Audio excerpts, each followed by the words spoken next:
नमस्कार. Tuljapur news channel मध्ये आपलं स्वागत आहे. आई तुळजाभवानी मंदिरात आपण काही भाविकांच्या प्रतिक्रिया घेतल्यात. जाणून घेऊया भाविकांचं मत. म्हणून आमचा ग्रुप आलेला आहे आणि श्री गुरुजी त्यांचं जिथं मंदिर आहे त्यांची सेवा असते. त्यांचं नेहमीच येणं जाणं असतं.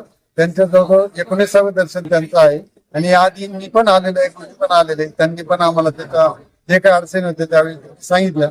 पण आता मागच्या वेळी ते आल्यानंतर आणि आताच्या आल्यानंतर फार तफावत दिसली. मागच्या वेळी आल्यानंतर त्यापेक्षाही जास्त गर्दी आज जाणवली. कारण आम्हाला असं वाटत होतं की आज भरपूरच वेळ लागेल. काही लोक तर मुखदर्शन करून जावं असा आमचा प्लॅन होता, कारण आम्हाला 3.5 शक्तीपीठ पूर्ण करायची आहेत. त्या दृष्टिकोनातनं परत बऱ्याच लोकांचा हट्टच होता की आपण या ठिकाणी आल्यानंतर देवीचं पददर्शन घेऊनच जाऊया. अशा आशेने आपण आलो तर त्याचा काहीतरी आपल्याला फायदा झाला पाहिजे. त्या दृष्टिकोनातनं आपण दर्शनच घेऊ. थोडा वेळ लागला तरी चालेल, परंतु आम्ही त्या निमित्ताने देवीचं नाव घेऊन आतमध्ये शिरलो. परंतु तो झालेला जो बदल आहे त्या बदल अगदी म्हणजे अवर्णनीय आहे. आणि जे संस्थांनी या पद्धतीने जे तुम्ही योजना केली ती खूप सुंदर आहे. म्हणजे गर्दी जरी जास्त झाली त्याप्रमाणे लोकांना जे मुख्य दर्शन किंवा देवीचं दर्शन घेणं प्राप्त होतं ते प्रकारे दर्शन झालेलं आहे.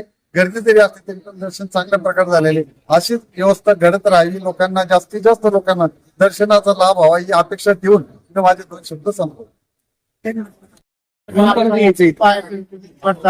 आणि आम्ही 3 तास झालो होतो लाईनला लागलो होतो, परंतु पूर्वीपेक्षा आताचे जे दर्शन आहे ते एकदम असं सुखकर आणि चांगल्या ह्याच्यात केलेलं आहे. आणि दर्शन बारीमध्ये लागल्यानंतर मुख दर्शन ते भरपूर म्हणजे आमचं जे पाच दर्शन आहे ते एकदम व्यवस्थित झालं आणि एकदम असं म्हणजे जम काय भरून आल्यासारखं असं दर्शन झालं आमचं.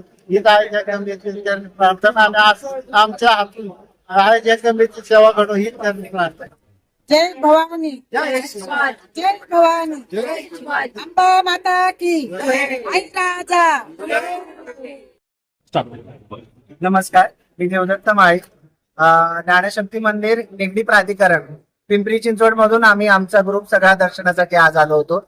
याच्या मागे आजपर्यंत आम्ही दर्शन घेत आलोय. माझं स्वतःच हे आज 19वं दर्शन आहे.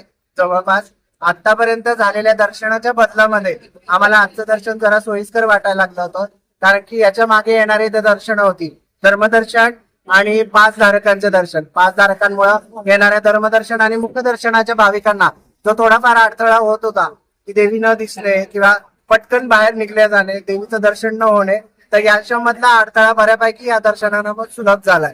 आणि असं दर्शन बऱ्यापैकी कायमस्वरूपी राहिलं तर येणाऱ्या सामान्य भाविकाला सुद्धा खूप छान प्रकारे दर्शन घेता येईल. आणि अशा प्रकारच्या सोयी नक्कीच देवस्थाननी खूप चांगल्या पद्धतीचं दर्शन आम्हाला घडवून आणताय.